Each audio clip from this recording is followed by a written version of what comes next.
When the three of you come to, you landed pretty close to each other, which is as unlikely as it is adorable.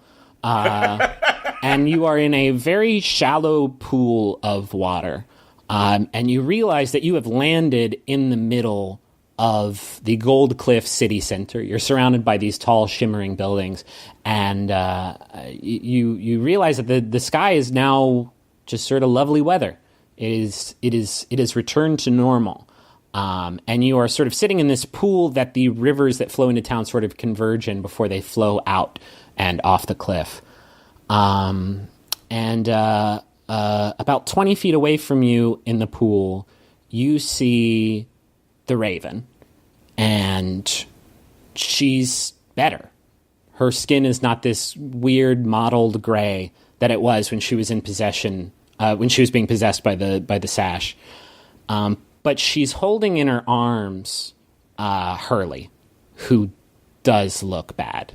She looks really, really rough. Her skin is starting to turn like pitch black, and some sort of contagion, some sort of play you can tell is sort of climbing up her veins.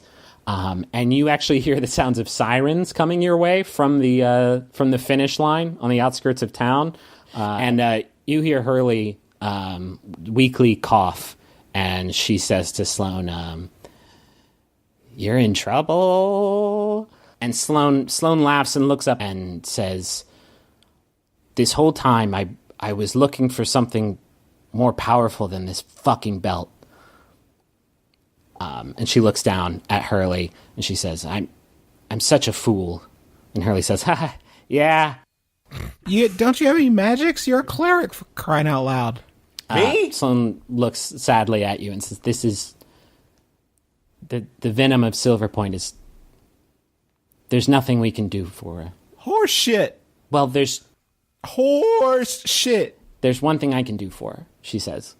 And she leans down to Hurley and whispers. And Hurley says, "Yeah, I think that'd be all right." And Sloane looks back at the three of you and says, I want to thank you for everything you've done, but I have one last request for you."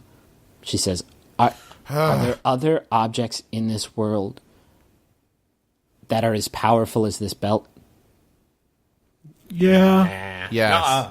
There are fewer. She says, "Don't let this happen again." And then you are blinded by another flash of light, an explosion of force that sort of throws back some of the water in this pool back on your face. And you're blinded for just a moment, but as your sight returns, you realize you're being buffeted by this thick whirlwind of these light pink petals. And they settle somewhat, and the wind settles somewhat, and thousands of these petals are floating weightlessly through the air. And you can see in the middle of this pond of a beautiful, towering cherry blossom tree has appeared. And it's where these petals are just sort of flying off of. And as far as trees go, it's the prettiest one you've ever seen. And at its base, you see these roots and knots that are forming two vaguely humanoid shapes. One is a sort of a shorter figure lying in the embrace of a taller figure. And on the ground, in the water in front of them, you see a raven mask and a ram's mask. And tucked neatly in between the two of them, you see the Gaia sash.